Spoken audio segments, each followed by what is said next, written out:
What if I told you that Snapchat is directly responsible for shaping the landscape of social media today? When Snapchat released back in the early 2010s, it featured aspects of social media that were completely revolutionary, and resulted in the app rapidly rising in popularity and valuation. The company even received acquisition offers from the largest social media company in the world. However, as time went on, Snapchat's uniqueness came back to bite them, as other social media apps copied Snapchat's revolutionary features and took away large portions of their user base. Snapchat also encountered another significant issue, which was that it was extremely difficult to increase revenue, and as a result, Snapchat's revenue more or less flattened out. Following the pandemic, Snapchat's stock price has collapsed, down 86% since 2021. So, how did Snapchat find itself in this position? Let's find out. Before we go over the rise and fall of Snapchat, we need to first learn a little bit more about the history of the company, which is actually quite controversial. The company that would eventually be known as Snapchat was created by a pair of Stanford students in their dorm rooms in 2011. Reggie Brown approached his friend and dormmate Evan Spiegel about the idea of creating a mobile app that lets users send disappearing photo messages. Spiegel was instantly sold, and the two shook hands on a partnership to start up the company. They later recruited a third partner named Bobby Murphy, who was an experienced coder, to join the startup. The trio agreed to each take 1/3 ownership of the company, which they had decided to initially call Picaboo.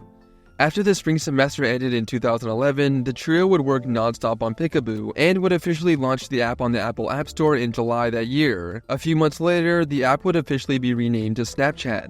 However, here's where the controversial aspects of the company's history begin.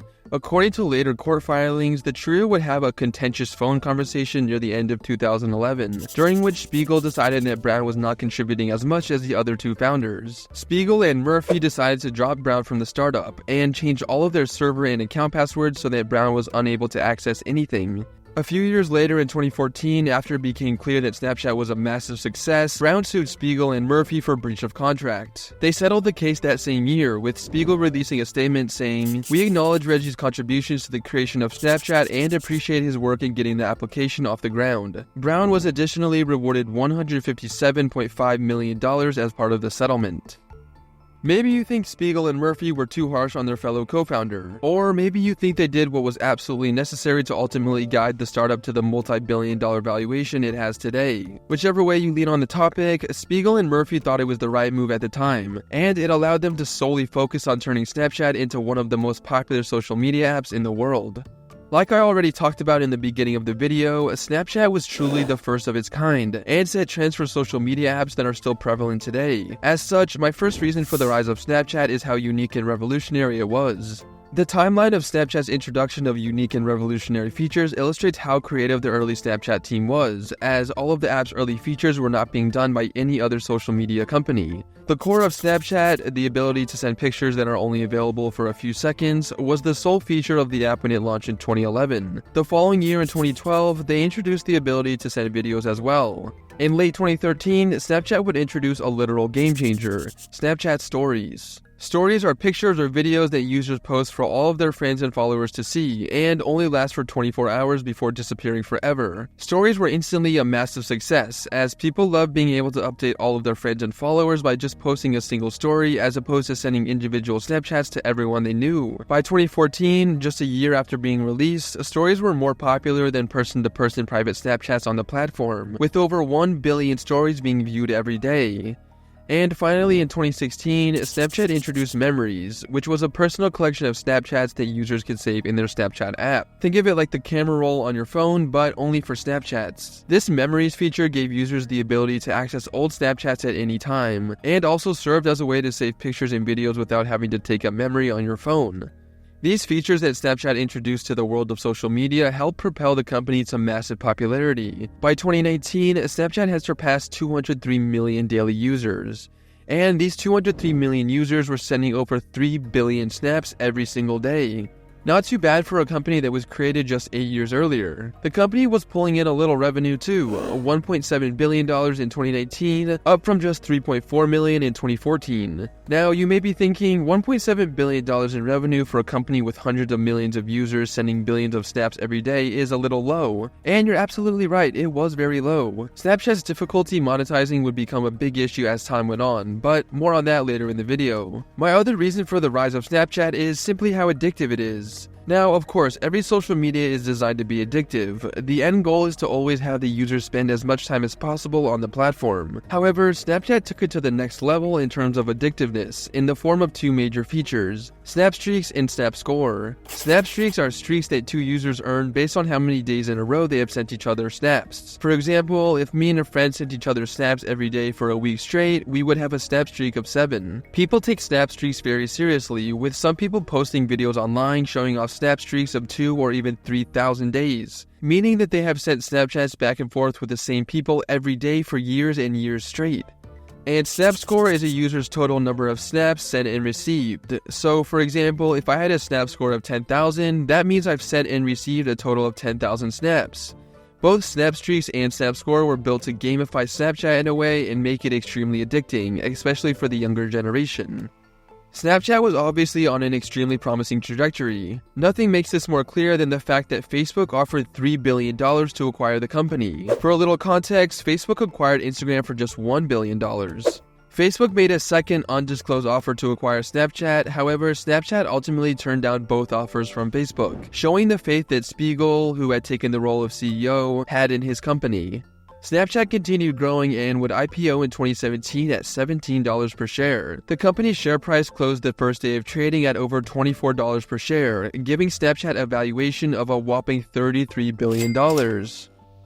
However, as time went on, Snapchat began to struggle. The pandemic provided a temporary boost to Snapchat's operation, as all tech companies experienced massive surges in usage due to everyone being stuck inside with nothing to do except scroll through social media. 2021 revenue for Snapchat jumped to $4.1 billion, over 2 times the amount from 2019, and the app's daily users jumped by over 90 million in that same time frame. But after hitting an all-time high of over $83 per share during the pandemic, Snapchat's stock price began rapidly dropping, and has more or less flattened out over the past couple years. So what exactly happened? My first reason for the fall of Snapchat is the fact that Snapchat's biggest competitors copied Snapchat's most popular features. Like I mentioned earlier in the video, Snapchat Stories became more popular than person-to-person Snapchats very early on in the company's lifecycle. Other companies took notice of this and created their own versions of Stories in an effort to kill off the momentum that Snapchat was gaining. Instagram released Instagram Stories in 2016, and Facebook released Facebook Stories in 2017. And Twitter even released their own version of Stories called Fleets in 2020, although this feature has since been removed from the site.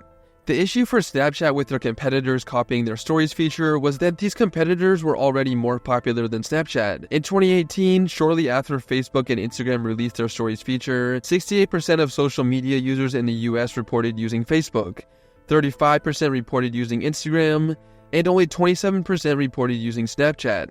So, the fact that these other social media apps were more popular than Snapchat, combined with the fact that these apps now had Snapchat's most popular feature, allows you to understand how the value and popularity of Snapchat began to decrease for social media users. If you were using Facebook or Instagram the most and occasionally using Snapchat just for stories like a lot of users were, it now made sense to just use the Stories feature on Facebook or Instagram because you wouldn't have to constantly switch apps. With all of the most popular social media apps copying Snapchat, it caused a lot of the appeal of Snapchat to disappear.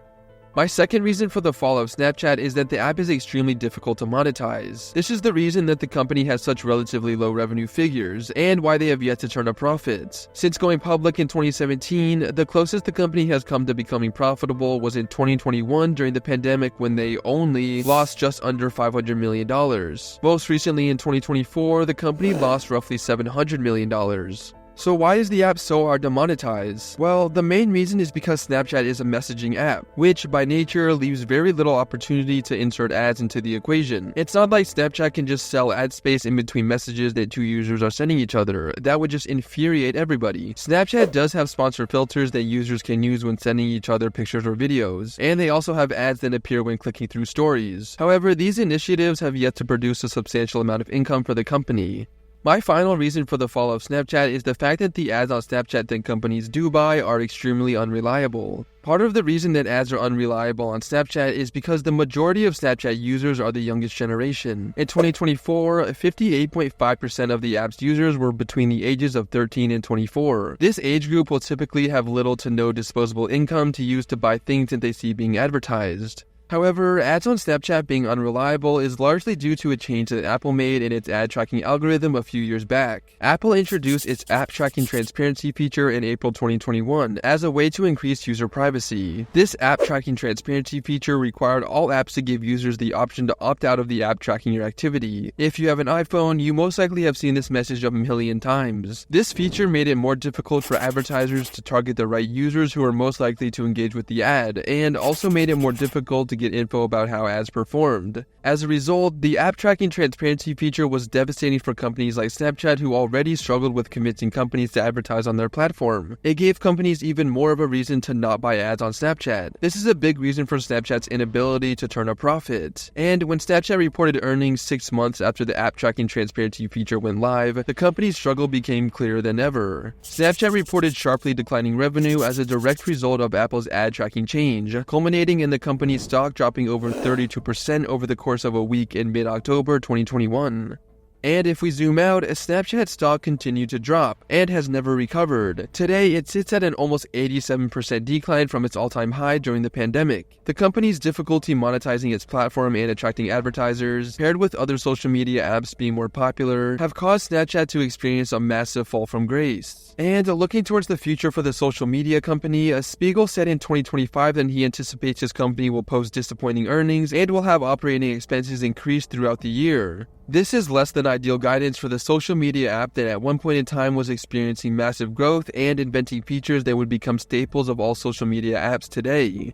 Will Snapchat ever be able to recover? Only time will tell.